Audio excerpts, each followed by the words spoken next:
Humanitas es el nuevo libro de Sergi Torres y Xavier Ginesta. Es una mirada global necesaria para entender dónde estamos, de dónde venimos y qué somos.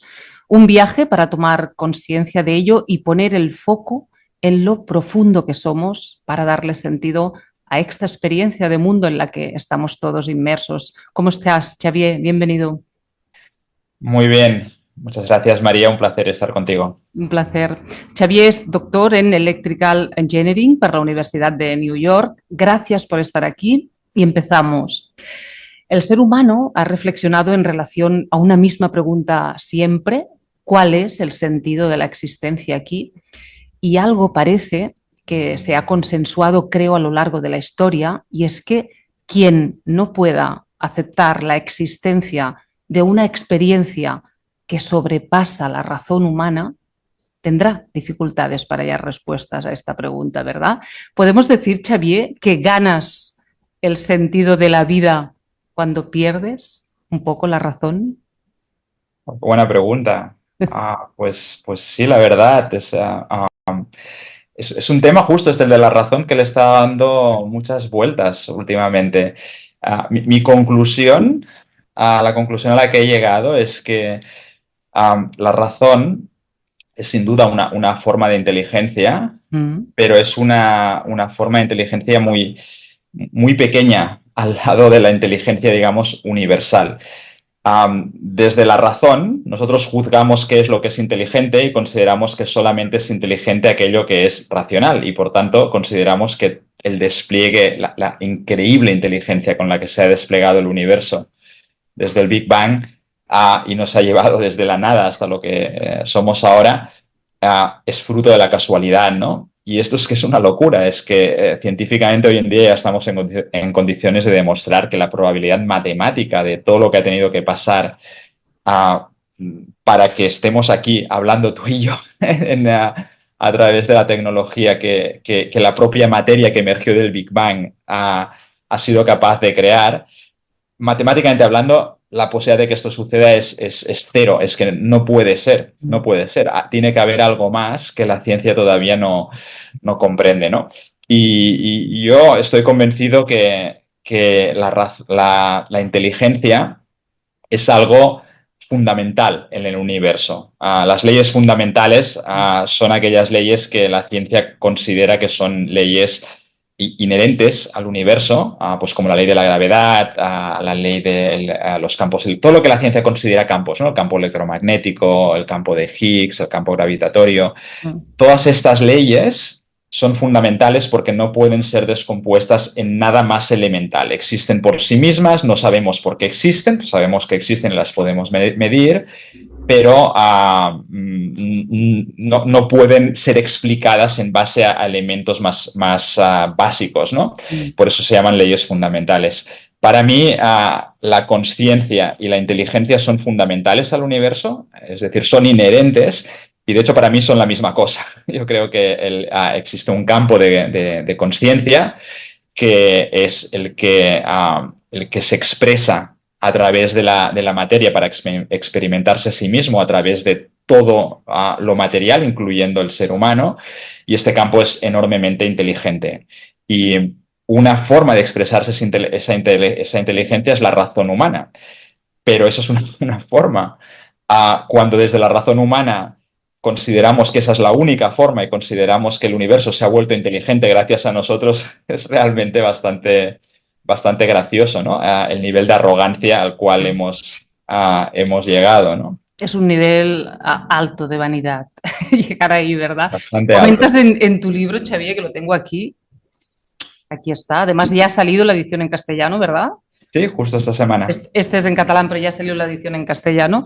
Comentas en el libro que lo que decías, que es difícil de aceptar que al mirarnos al espejo sepamos ver y comprendamos que somos ese polvo interestelar que dejó el Big Bang, perdido en la inmensidad del espacio, pues en estas formas humanas, ¿verdad? Pero somos el resultado de esa explosión cósmica. Sí, a ver, cuando decimos que somos el resultado, este somos hace referencia a nuestra apariencia, ¿no? A la apariencia física con la que nos vemos, es el fruto de ese proceso increíble, proceso evolutivo que ha llevado esas partículas elementales de la materia que emergieron del Big Bang a transformarse en lo que somos ahora. Pero la pregunta más profunda sería, ¿es eso realmente lo que somos? ¿O somos la inteligencia, la consciencia que hay detrás de este proceso que ha hecho posible que hoy estemos aquí, ¿no? Entonces, aún en función de la perspectiva desde que lo observemos, podemos decir somos esto que vemos, pero realmente no es esto lo que somos, ¿no? Es increíble cómo eso que somos ha dado lugar a lo que vemos. Pero la diferencia entre lo que somos y lo que vemos es fundamental. Y lo más increíble es este espejismo que la propia conciencia ha creado para poderse experimentar a sí misma, manteniendo esta percepción ilusoria de separación, porque en realidad todos somos parte de esa misma conciencia, pero no nos percibimos como tal. Y eso es fruto de estos sensores que tenemos, que llamamos sentidos, que perciben una pequeñísima parte de la realidad, una muy pequeña parte de la realidad, que es la que genera el espejismo, la confusión de que en realidad estamos separados, ¿no? No es que tú no existas o que yo no existe, que seamos una misma cosa. Lo que no existe es la separación. En realidad somos todos lo mismo, manifestándonos en formas diferentes, ¿no?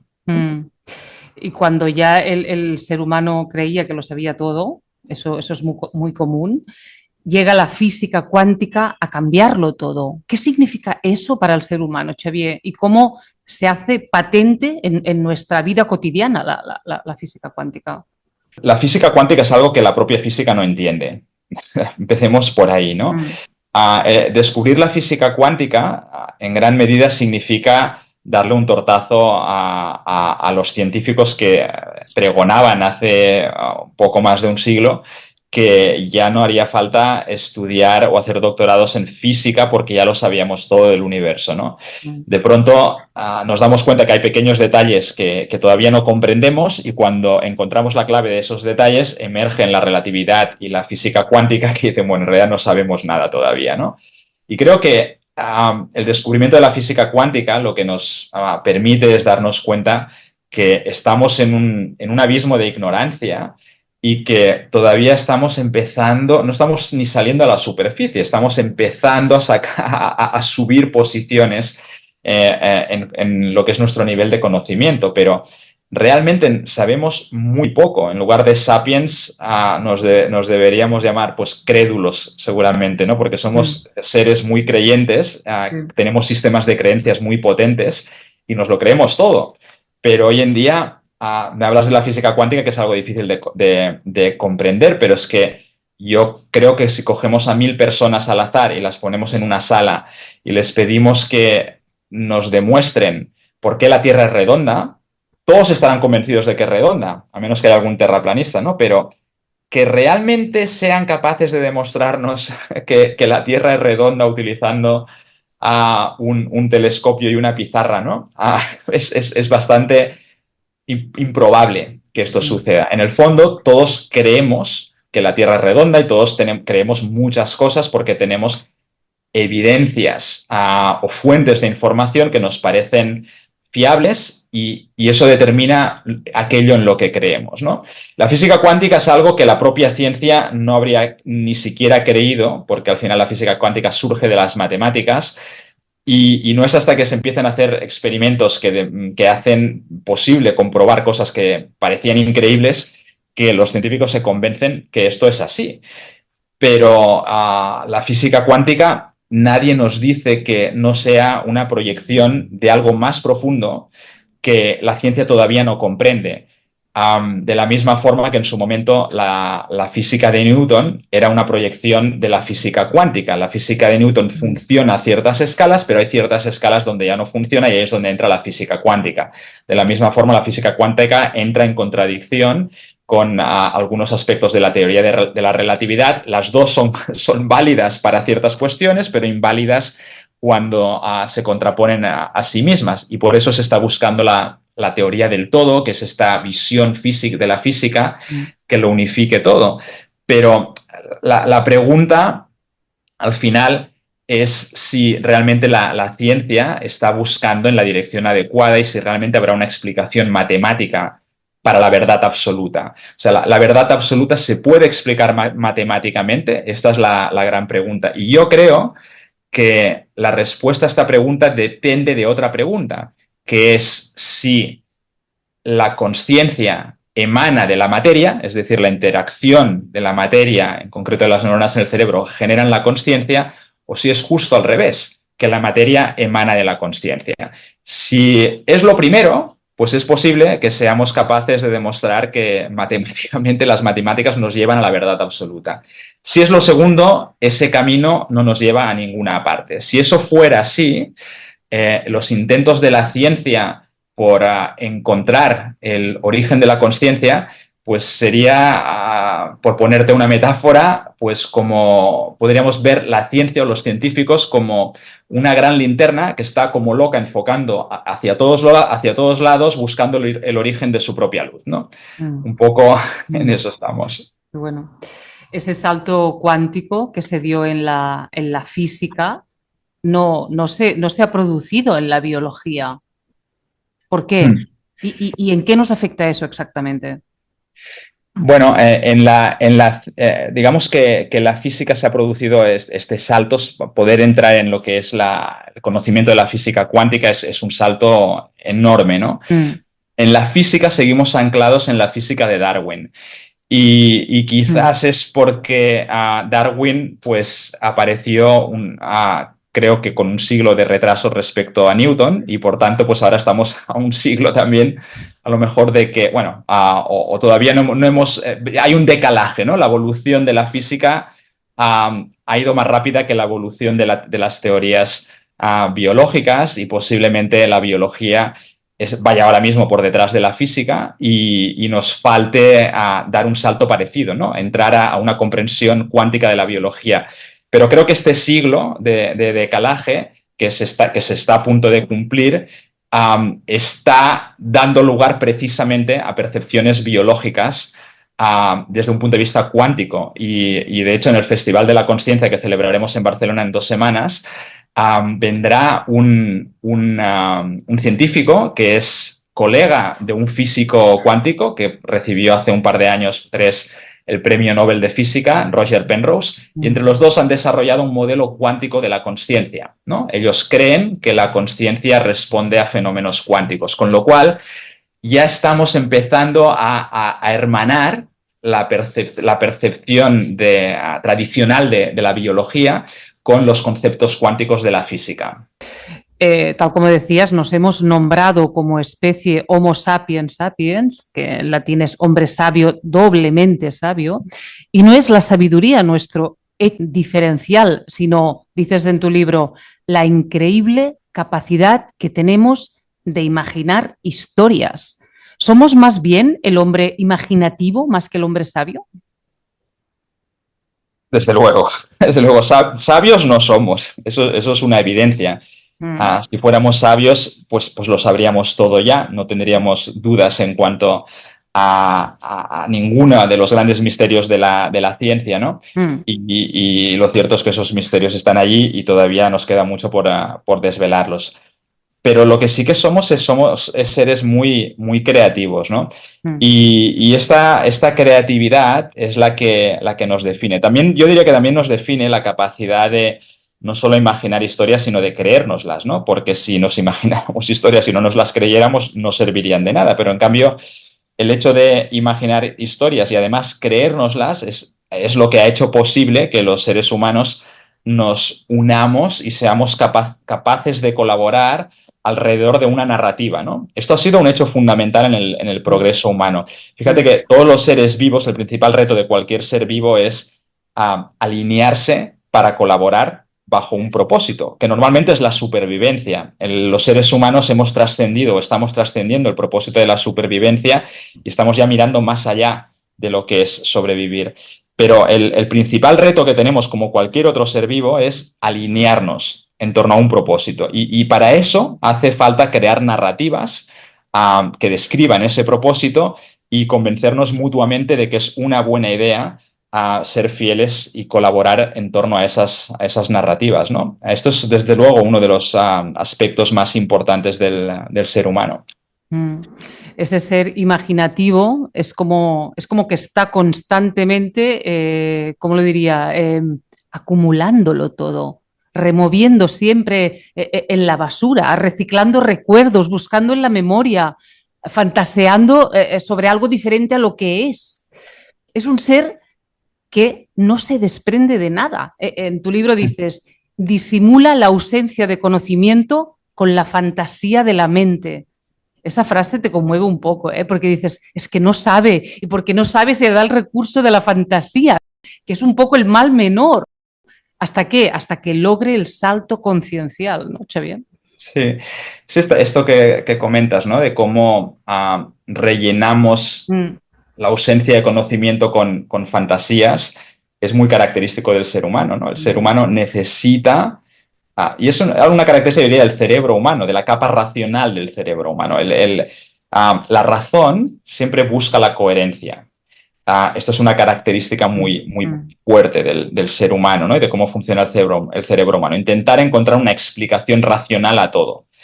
Y cuando esa explicación no aparece, pues nos inventamos una explicación. Una teoría puede ser fantasiosa o no, pero nos la creemos, ¿no? Y ahí vamos rellenando los huecos para autoconvencernos de que eso es verdad y quedarnos tranquilos.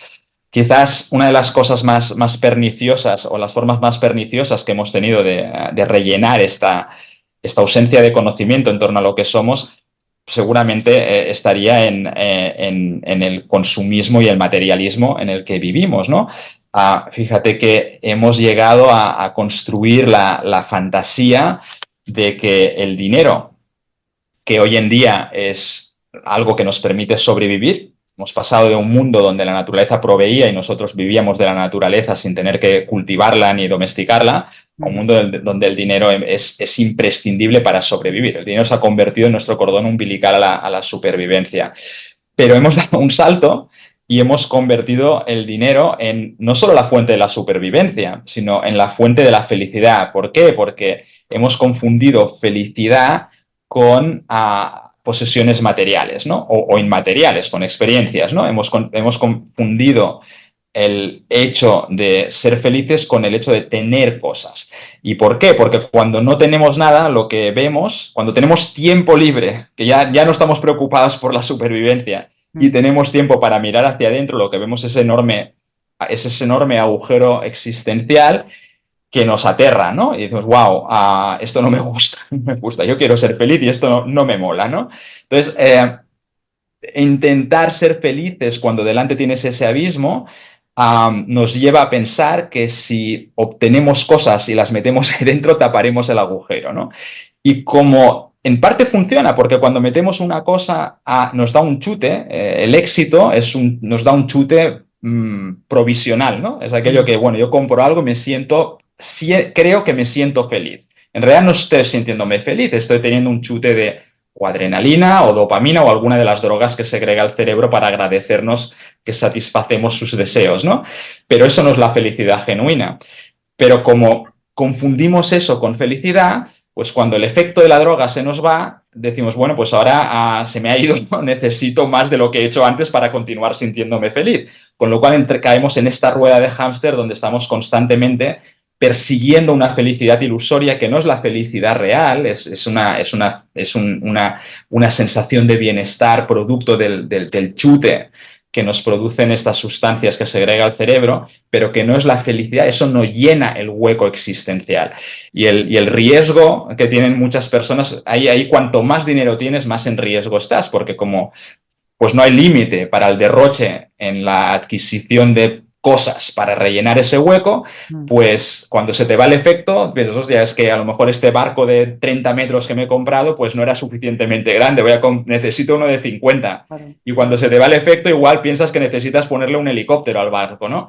Y cuando ya ves que no hay nada que puedas comprar que llene el hueco, porque el hueco siempre está vacío, entonces cuando ya llegan los intentos de suicidio, porque es el nivel de desesperación que tiene un millonario cuando ve que no puede ser feliz haciendo lo que él cree que se tiene que hacer para ser feliz, es máximo, es mucho, muy superior al nivel del pobre que piensa que al menos si tuviera dinero podría comprar la felicidad, ¿no? Esta Mm, falacia que nos creemos, pero que en realidad la cosa no va para ahí, de hecho es la autopista al suicidio. claro. Y es triste, pero es así. Los seres humanos necesitamos rellenar nuestra ignorancia de cosas y de fantasías para sentirnos a gusto con nosotros mismos, ¿no? O para no sentir el pánico al vacío existencial. Pues muy interesante esto que decías, Xavier, porque lo que sucede es que se ha anestesiado momentáneamente el deseo, ¿no? Cuando consigues algo que pretendías. Exacto, exacto. O sea, yo diría que hay dos tipos de deseo. Um, el deseo, por definición, es algo que emana del ego. Yo diferenciaría entre deseo e impulso natural, ¿no? Mm, Tú puedes sentir un impulso a hacer algo y esto es genuino, auténtico. Este impulso, si es genuino, emana del corazón, no de la mente.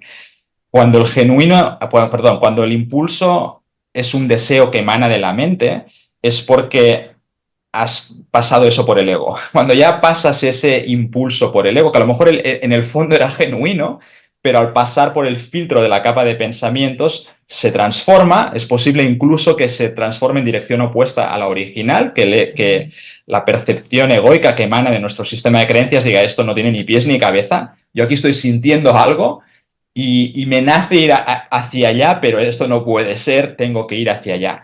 Ahora estoy diciendo esto y me viene a la mente la imagen de Messi saliendo llorando ante las cámaras porque él se quería quedar en el Barcelona, pero como no le pagaban lo suficiente, pues tenía que renunciar a su felicidad, ¿no? Que era seguir en el Barcelona, porque tenía que seguir aumentando una cuenta, el número de ceros en una cuenta que tenía suficientes ceros como para vivir 500 vidas consecutivas a todo trapo.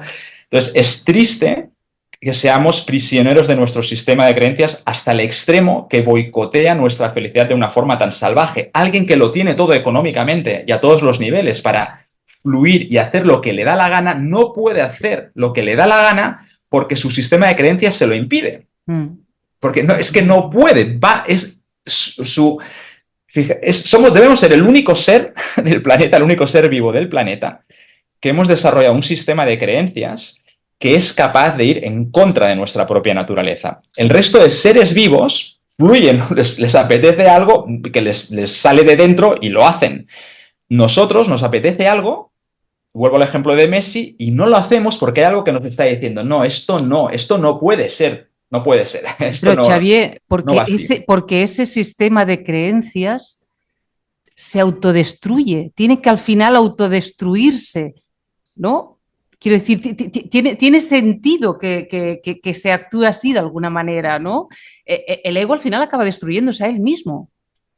Bueno, inconscientemente sí, porque al final, fíjate que el impulso suicida es un impulso egoico también. No Claro. sé, no tiene ni pies ni cabeza. O sea, cuando llegas al nivel de perversión máxima, el intento de suicidio es cuando ya le tienes más miedo a la vida que a la propia muerte.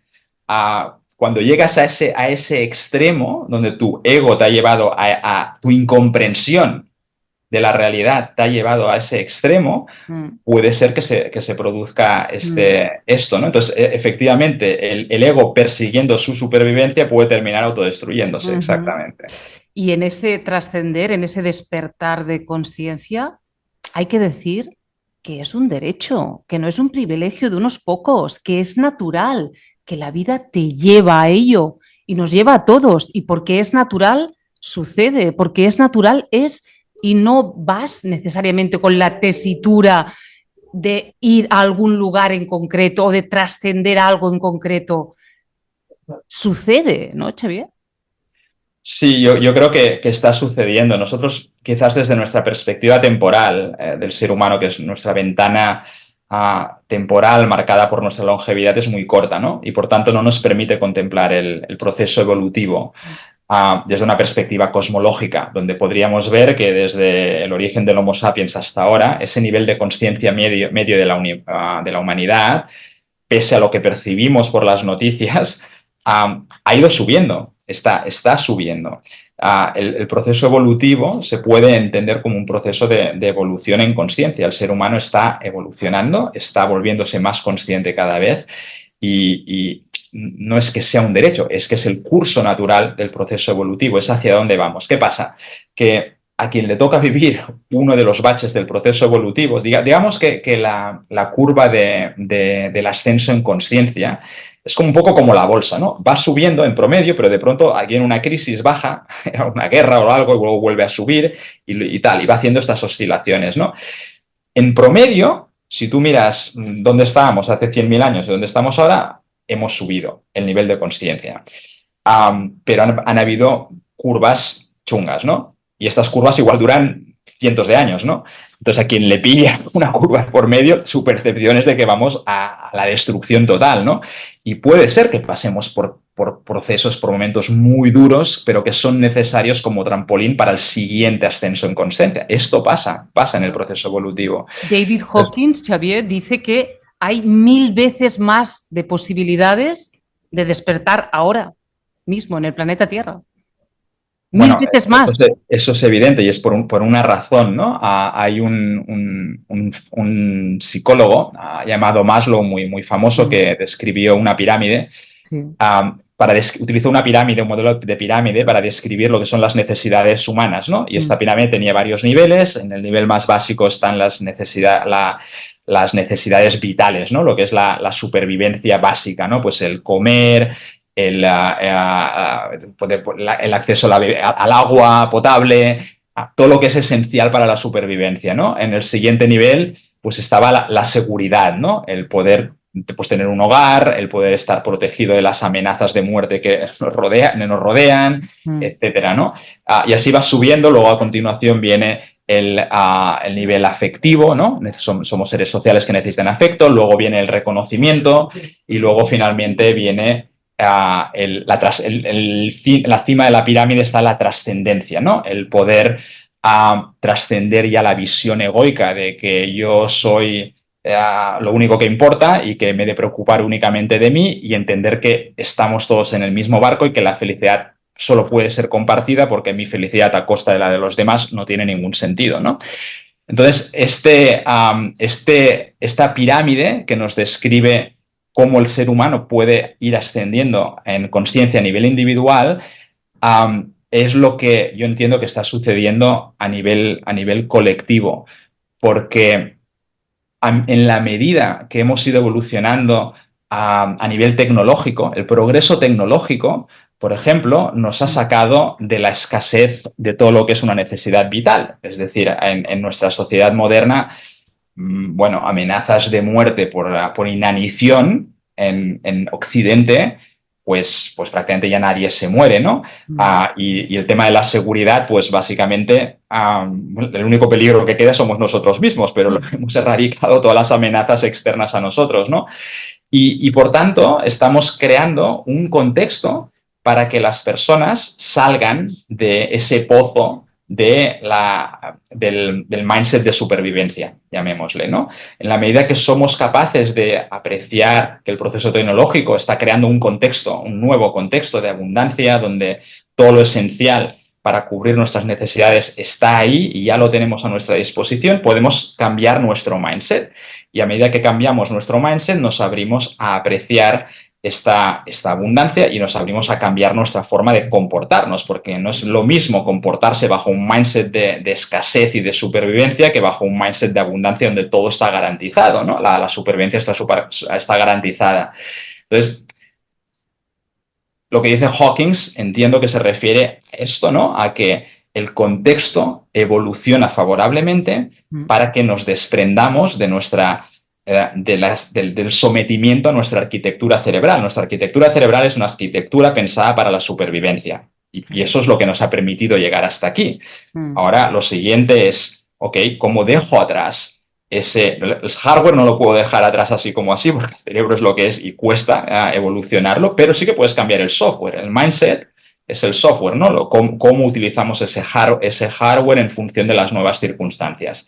Y eso es lo que estamos preparados para empezar a hacer ya y, de hecho, yo creo que está pasando.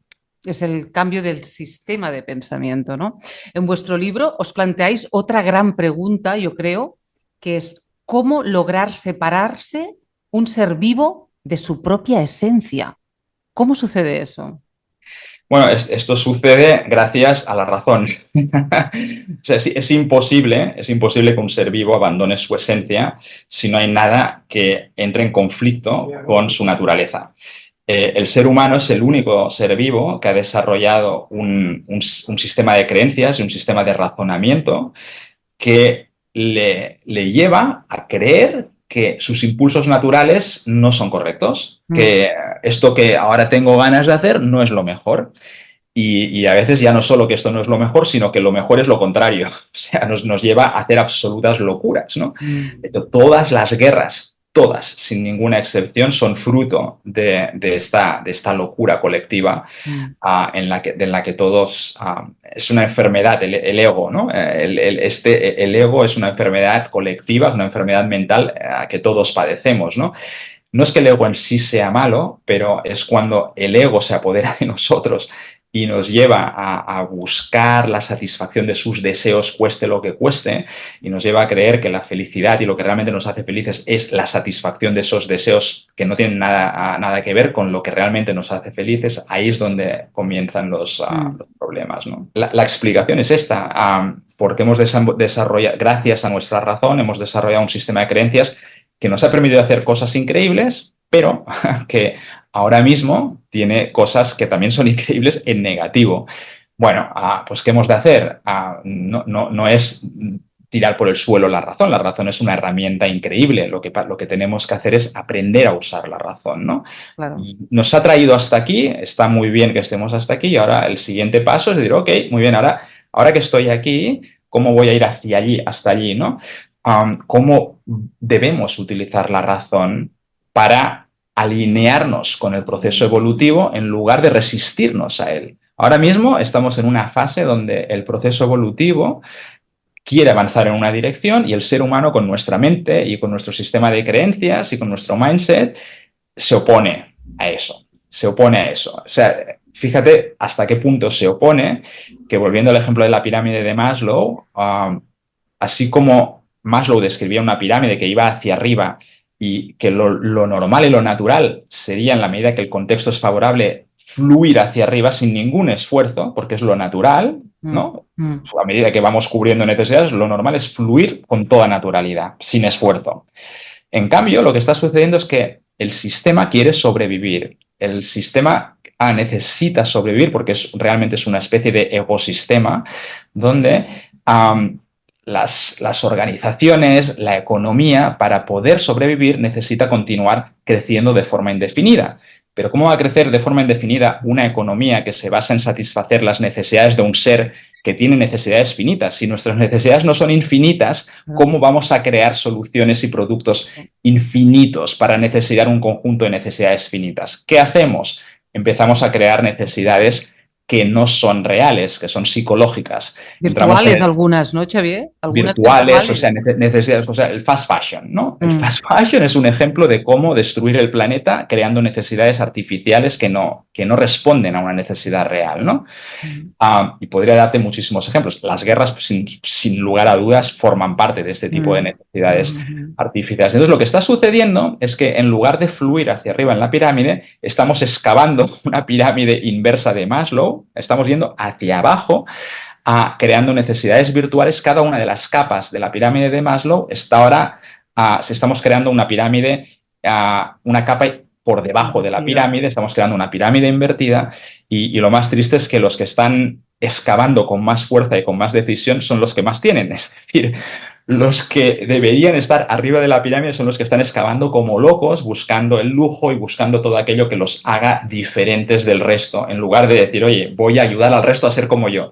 Este es el gran cambio de paradigma, el gran cambio de mindset que necesita la humanidad, ¿no? La mente humana busca el sentido de su existencia porque, a diferencia, como decíamos, de los sapiens, somos conscientes de nuestros pensamientos, somos conscientes de que existimos y creemos que nuestros pensamientos nos pertenecen y que nuestras acciones pueden cambiar nuestra realidad. Habláis en el libro, Xavier, de la autoría. Ese es un temazo, ¿eh? De la creencia de que yo soy el autor de mi vida y de cómo el ego se identifica como el autor y cree ser el propietario de los pensamientos que tiene, mientras reivindica su autoría, que la vida le demuestra una y otra vez que no es suya, pero la reivindica constantemente. Esto es maravilloso. Es maravilloso. Quizás es la fantasía más Sí. increíble de la existencia, ¿no? Cómo el ego se apropia de la realidad, ¿no? De la autoría de todo lo que sucede a su alrededor. Um, el concepto de libre albedrío está ya demostrado científicamente que no existe como tal, o no existe al menos tal como lo entendemos. Ah, por un lado, hay algo que es evidente y es que cuando tú tomas una decisión, esta es una decisión que emerge de tu cerebro y que no hay nadie que esté controlando a ese cerebro. El cerebro toma decisiones en base a una serie de conexiones neuronales que se han ido forjando a lo largo de los años y que tienen que ver desde con tu ADN, ¿no? A la familia en la que has nacido, la época en la que has nacido, el lugar donde has nacido, las personas que te han rodeado, las experiencias que has vivido, todo eso va forjando tu sistema de creencias. Y cuando tú te enfrentas a una situación y decides A o B, esa decisión pues depende de cosas que tú no has controlado, porque son cosas que se han ido dando a tu alrededor y que no has decidido ninguna de ellas y que aunque tú no lo creas, no lo percibas así, tu decisión no es libre. Entonces, al final, lo interesante es que la razón por la cual tú crees que has tomado una decisión, o mejor dicho, que existe un yo, que es el ego, ¿no? El que toma esa decisión, ahora ya sabemos científicamente por qué ocurre eso. Y la explicación, al menos sabemos una parte del por qué ocurre. Y esto nos lo dice la neurociencia. La neurociencia ha demostrado que cuando el cerebro genera un pensamiento o genera una decisión, el cerebro, um, se tardan unos milisegundos en tomar conciencia de que esa decisión ha emergido y en apropiársela.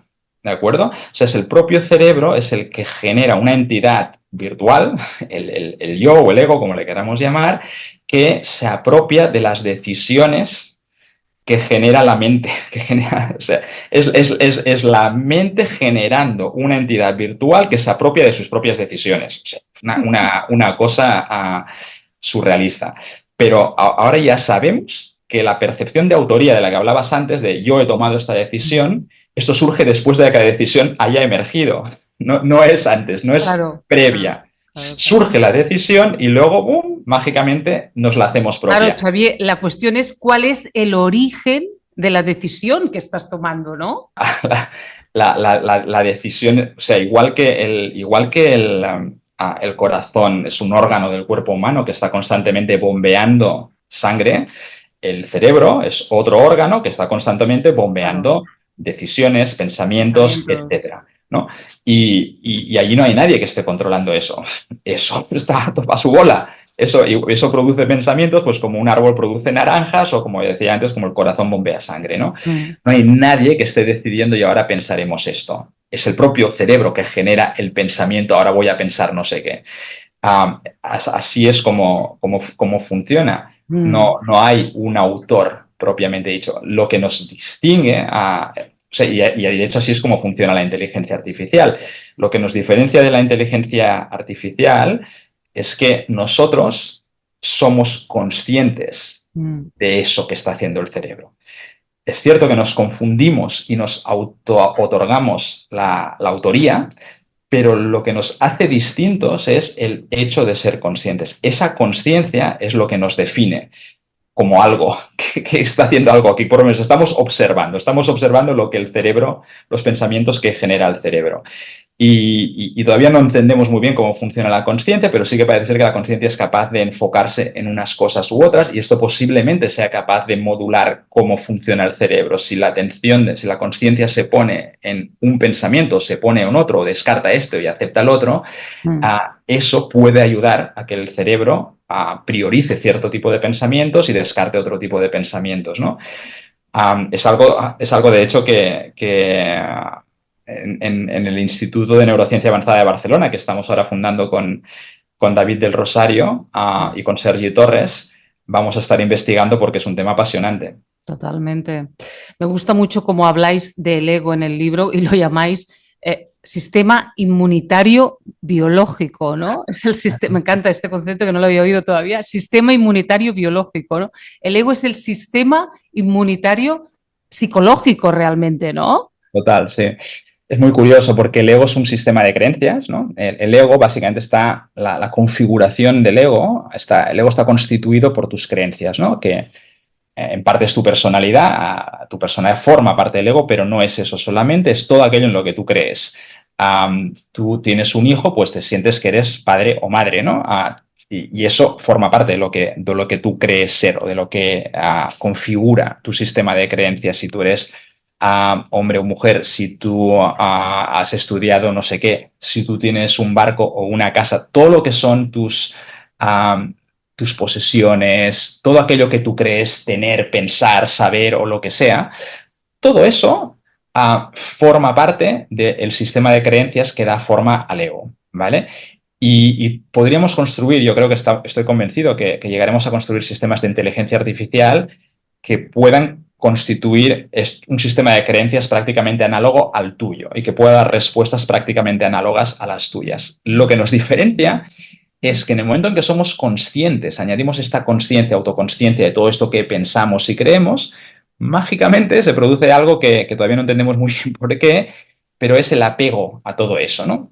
De la misma forma que los seres humanos tenemos miedo a la muerte física, la muerte biológica, el ego tiene miedo a su propia muerte, a su muerte psicológica, por decirlo de alguna forma. Y como el ego está constituido de un sistema de creencias, cualquier amenaza a estas creencias, el ego la combate, ¿no? Y utiliza los mismos mecanismos del miedo y la rabia y demás para defenderse. Las mismas reacciones que toma el cuerpo humano para defenderse o para atacar o huir de una amenaza a su existencia física, las utiliza el ego para defenderse de una amenaza psicológica a su sistema de creencias. Porque no, una vez entra en funcionamiento el mecanismo este de lucha o huida, no distinguimos si la amenaza es real o ilusoria, ¿no? Entonces, el ego básicamente no solo es un sistema de creencias, sino que además se comporta como un sistema inmune que impide o trata de impedir que ser colonizado por otras creencias.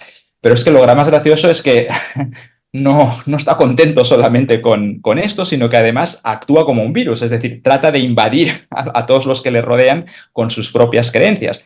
En parte quizás también como un mecanismo de defensa, ¿no? Si yo invado a los demás con mis creencias, no me podrán invadir a mí, ¿no? Por lo tanto, es un sistema de creencias que actúa como un sistema inmune y como un virus al mismo tiempo, defendiéndose de los ataques e intentándose propagar constantemente, ¿no? Y llevando un poco todo esto a la tierra, tendremos que pasar por dificultades personales y es ese momento donde se cae tu pequeño mundo y todavía no se ha sentado en tu conciencia lo que ya intuyes que hay detrás del cristal de tu mente, digamos, y hay un momento, Xavier, hay un punto muerto, digamos, que se cae el suelo que pisas y que todavía en tu conciencia no hay una alternativa estable, digamos, ¿no? ¿Cómo viviste tú esos momentos? Bueno, yo por suerte creo que los he ido viviendo y los estoy viviendo todavía. Estoy haciendo desde hace mucho tiempo un proceso de transformación muy progresivo. Es decir, yo no, a diferencia de mucha gente que, como decías tú, pues se le ha roto el suelo de cristal y se ha dado cuenta que todo lo que creía pues no tenía sentido, pues yo afortunadamente no he tenido que pasar por ningún trauma de estos heavies, ¿no? Um, Entiendo que para mucha gente esta es la única manera, pero creo que es bueno entender que no es la única, o sea, que es posible hacer un camino. Lo que pasa es que la motivación para emprender ese camino no es la misma si todo te va bien que cuando las cosas no te van tan bien, ¿no? Entonces, bueno, yo he tenido mis pequeñas situaciones de vida donde han actuado de motivadores, ¿no? Para empezar el camino. No han sido grandes tragedias, pero sí que han sido momentos de, bueno, ahora tiene sentido hacer un poco de introspección y a ver qué descubro. Y a medida que he ido descubriendo, he ido a más y he ido pues creciendo a nivel interior, ¿no?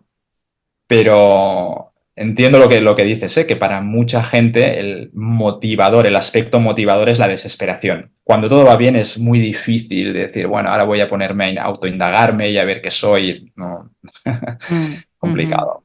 Bueno, y porque al final la evolución es escalonada y hay un salto y ese salto, bueno, es desprendimiento y es desprendimiento de tu personalidad, de tu personaje, de lo que has creído que eras y eso evidentemente pues es doloroso, ¿no? Realmente, ¿no?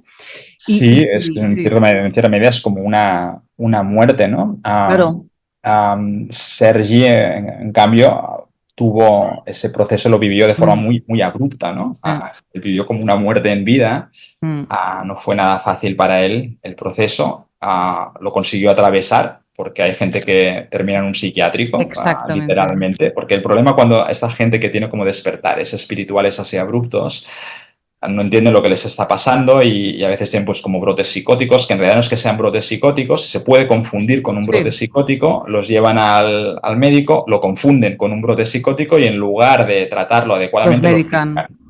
Entonces, cuando te medican, la has cagado ya, ¿no? Porque ya está, lo paras y encima terminas Exacto, con los efectos secundarios de la medicación, ¿no? exacto. Am, ah, Bueno. es algo que sucede, sí, sí. Sí, sí, sí, sí, sí, sí. Y hay muchas personas, Xavier, que yéndonos ahora un poco a la religión, esperan la vuelta del Mesías, del que te va a mostrar la luz, ¿no? Y no volverá el Jesús histórico. Lo que debe volver es pues, lo divino en nosotros, ¿verdad? No somos unos pobres peces en una pecera, digamos, dándose golpes contra la pared de cristal del acuario, ¿no? ¿Qué crees que han significado para nosotros? Y cómo lo hemos entendido a esos maestros que nos han dejado su mensaje, Jesús, Buda, Krishna, ¿qué hemos hecho de su mensaje? Sí. A ver, yo creo que estas personas tienen mucho mérito, ¿no? Porque lograron desarrollar, hacer todo ese desarrollo espiritual que hicieron en una época donde precisamente, a diferencia de ahora, las condiciones no eran las más favorables, ¿no? Vivían en épocas donde la precariedad era absoluta y poder llegar a esa cima de la pirámide de Maslow para trascender y olvidarse de la supervivencia y dejar el ser, a menos que, claro, yo desconozco cómo fueron sus vidas, ¿no? A menos que tuvieran un despertar espiritual espontáneo, ¿no? Y entonces ahí ya todo se da de forma autónoma. Pero en el caso de Buda, por lo que tengo entendido, se lo curró bastante, ¿no? El hombre. Mm, Y en una época donde, como digo, era complicado y más para él, que venía de una familia rica y renunció a todo eso para recorrer ese camino, ¿no? Son gente que tuvo mucho mérito, yo creo que son gente que ha existido a lo largo de todos los tiempos. Yo creo que gente pues, como Sergi Torres, como Eckhart Tolle, pues, son análogos, ¿no? A lo que fueran estas personas en su momento, son versiones modernas de estos personajes. Creo que en aquellos tiempos había muchos menos y creo que ahora empieza a haber cada vez más. Lo que ha sucedido es que, bueno, pues en aquellas épocas, pues claro, las escrituras y todos los textos religiosos, pues estaban adaptados a lo que la gente más o menos podía llegar a aceptar o entender, ¿no? El problema es que a partir de ahí han emergido esta cosa que llamamos las religiones, que, a ver, al final las religiones han partido de un punto, han partido de la espiritualidad, pero han perdido esa espiritualidad para convertirse en una apropiación egoica de la espiritualidad. Han hecho una interpretación completamente egoica del concepto de Dios, ¿no? Han hecho una visión de Dios que es como un ser humano todopoderoso. En realidad, lo que estamos empezando a intuir ahora es que Dios no tiene nada que ver con eso. O sea, para mí, por ejemplo, ahora yo percibo el concepto este de Dios como este campo universal de conciencia cuántica, ¿no? O como le mm, queramos llamar, donde no es un ser como nosotros, sino que nosotros somos ese ser, ¿no? Y somos una expresión de ese ser, ¿no? Ah, entonces, creo que de la misma manera, pues que hace 2 o 3 mil años empezaron a surgir estos movimientos espirituales que se transformaron en religiones, Cada 2 o 3 mil años parece mucho desde nuestra perspectiva, pero de nuevo, desde la perspectiva cosmológica es nada. O sea, en muy poco tiempo hemos llegado a un estadio evolutivo. Yo creo que las religiones además juegan un papel importante a la hora de cohesionar grupos humanos para colaborar a escala masiva. Y eso ha formado parte también de que hayamos podido progresar al ritmo que lo hemos hecho en los últimos siglos. Ha sido parte del camino, sin duda alguna. O sea que tampoco les quiero echar la culpa de nada a las religiones. Han jugado su rol, hemos llegado hasta aquí. Pero yo creo que ahora estamos en una nueva situación donde yo percibo que existe una nueva religión que tiene muchísimos, muchísimos más adeptos que las religiones tradicionales. Esa religión se llama ciencia. Y si somos capaces de aunar ciencia y espiritualidad, y para mí esa es la clave, porque después de todo lo que pasó durante la Inquisición con la ciencia, es normal que los científicos no hayan querido ni hablar de nada que tuviera el más mínimo olor a religión. Yo creo que ahora ya estamos empezando a ver muchos científicos que empiezan a decir cosas que encajan a la perfección con lo que estos maestros espirituales han dicho desde hace milenios. Así es. Entonces, ahora estamos en un punto yo creo que muy interesante porque la ciencia está empezando a darse cuenta de lo que decía antes, de que es como una linterna que está enfocando hacia todos lados buscando el origen de su propia luz y no lo está encontrando. De hecho, cuantas más cosas descubre esta linterna, más improbable parezca que lo que va a encontrar es la fuente de su luz, porque el nivel de complejidad que vamos descubriendo cada vez hace más imposible pensar que todo es fruto de la casualidad. Y por tanto, por un lado, mientras la ciencia va buscando con esta linterna y no encuentra nada, pero sí que encuentra pruebas de que las cosas son cada vez más complicadas de lo que creíamos, están emergiendo otros científicos que están mirando hacia dentro de la linterna y empezando a buscar pruebas de que existe una consciencia que es la fuente de todo, ¿no? Por tanto, yo creo que estamos literalmente a décadas de que uno se demuestre que la consciencia no es fruto únicamente de la interacción neuronal en el cerebro o por lo menos que se acepte que aquí hay alguna cosa más, ¿no? Que no puede ser únicamente eso. Y en segundo lugar, que empiece a haber evidencias de que efectivamente la consciencia puede existir fuera del cerebro y que, igual que en su momento tuvimos que aceptar que la física cuántica, aunque parecía increíble, era cierta, pues muchas de las cosas que hemos sabido durante milenios, pero la ciencia se ha negado a aceptar, en realidad pues no iban desencaminados, ¿no? Esos maestros. Estamos acabando, Xavier, pero al final del libro, sin querer hacer spoiler, pero tratáis lo que sería un mundo sin ego, ¿no? Significaría un planeta donde el miedo haya dejado de reinar en el mundo y vuestra propuesta sería fluir o sufrir, no hay más, o fluyes o sufres, ¿no? El ego, decís, muere como una supernova después de haber llegado a unos límites descomunales o se va apagando lentamente, ¿no? Como una enana blanca, una estrellita que se va quedando sin energía, ¿no? Bueno, un viaje apasionante, ¿no? El viaje interior, el camino interior, ¿verdad? Pero ¿cómo sería un mundo sin ego? Esto es una pregunta muy difícil de responder. Yo creo que un mundo sin ego completamente posiblemente signifique la fin es una singularidad, ¿no? Es la fin del mundo que conocemos. Y yo me imagino, o me apetece imaginarme, un mundo donde el ego está bajo control, ¿no? Para mí eso significa realmente aprender a usar la razón. Yo creo que si aprendemos a usar la razón no para tomar decisiones importantes, esto es muy importante, o sea, las decisiones no las hemos de tomar porque la vida en su fluir, en el propio proceso, va tomando las decisiones por nosotros y nosotros vamos viviéndolo y vamos acompañando ese proceso. Eso es el concepto de fluir. ¿Para qué sirve la razón? Para mí la razón sirve para, una vez, es más una herramienta ejecutiva que de toma de decisiones, ¿no? O sea, las decisiones se van dando y no las tomamos nosotros. El ego no es real. Y para lo que sí que sirve la razón es para ejecutar aquello que sentimos como un impulso que viene del corazón. Para mí es más importante seguir los impulsos del corazón y luego usar la razón para ejecutarlos lo más sabiamente posible, que no para intentar decidir qué es lo que tengo que hacer, porque es cuando entramos en el tema egoico. La razón está en manos del ego. Si la razón está comandada por el ego y nosotros tenemos un impulso que va contra los deseos del ego, el ego va a frenar eso y va a usar la razón para justificar que eso es una estupidez. Y nos va a decir, lo que tienes que hacer es lo contrario, ¿no? Y eso es lo que estamos haciendo ahora un poco, ¿no? Para mí, un mundo sin ego, yo tendría suficiente no con que el ego desaparezca por completo, sino con que entendamos esto que acabo de explicar y no solo lo entendamos, sino que además actuemos de acuerdo a ello, porque una cosa es entenderlo intelectualmente y yo mismo me encuentro muchas veces poseso por lo que acabo de decir, que digo, bueno, yo entiendo que no debería actuar así, pero es que no puedo evitarlo, ¿no? Claro. Si aprendiéramos a usar la razón para acompañar al proceso evolutivo en lugar de sabotearlo, estaríamos a las puertas de lo que sería un mundo prácticamente sin ego, ¿no? O con Claro. un ego bajo control.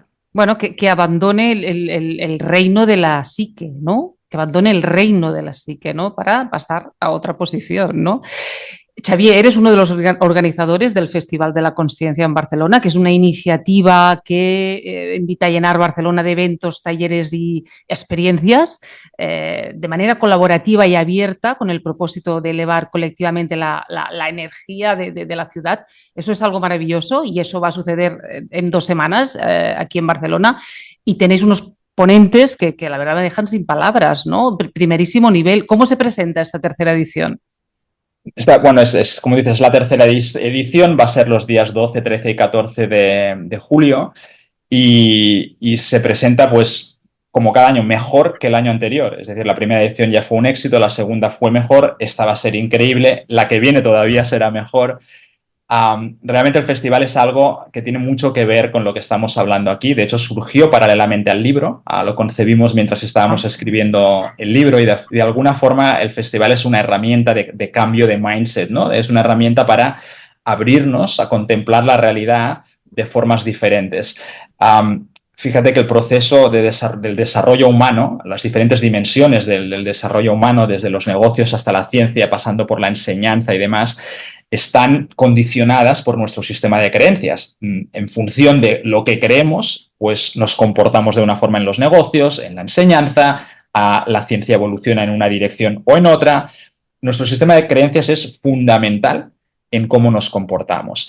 Con lo cual, es fundamental también que nuestro sistema de creencias esté lo más cercano a la verdad para que nuestro comportamiento esté verdaderamente alineado con el proceso evolutivo. Con lo cual, es muy importante, si bien está bien tener un sistema de creencias sólido, es igual de importante tener una mente igual de abierta para aceptar otras posibilidades. Y la primera cosa que tenemos que aceptar es que no tenemos ni idea de nada, que sabemos una pequeñísima parte de esa verdad, que estamos aprendiendo a salir de la ignorancia y que escuchar otras voces que dicen cosas absolutamente transgresoras, que resultan incluso insultantes para nuestro ego, es bueno para nuestra mente. A lo mejor no son ni verdad, pero es bueno escuchar ideas y contrastarlas y compartirlas, ¿no? El festival propone eso. Tiene seis tracks, ¿no? Hablamos desde negocios hasta ciencia, pasando por espiritualidad, enseñanza, arte, activismo y demás. Y vienen speakers de todo el mundo. Hacemos muchísimas actividades experienciales. El festival es en gran parte experiencial. Hay música, hay talleres, hay actividades corporales de, pues no sé, yoga, breathworks, meditación y demás. Y la idea es esta, ¿no? Que combinar el conocimiento con la experiencia para integrar ese conocimiento de forma más sólida y abrir nuestras mentes a estas otras posibilidades. Este año esperamos que vamos a tener entre 4 y 5 mil personas, con lo cual va a ser un crecimiento importante respecto a las dos ediciones anteriores. Y desde aquí os invito a participar, va a ser un evento maravilloso. Muchas gracias, Xavier. Gracias por este libro y a Sergi Torres también, el otro autor del libro, a quien invitamos desde aquí a que participe si lo desea, nos encantaría, y que ponga palabras a su experiencia con Humanitas, con este libro tan necesario por su completud, digamos, y por la mirada renovada y profunda que le da a la visión del mundo y a la visión del universo. Xavier, moltes gràcies i fins la propera. Que vagi A bé. vosaltres. Gràcies.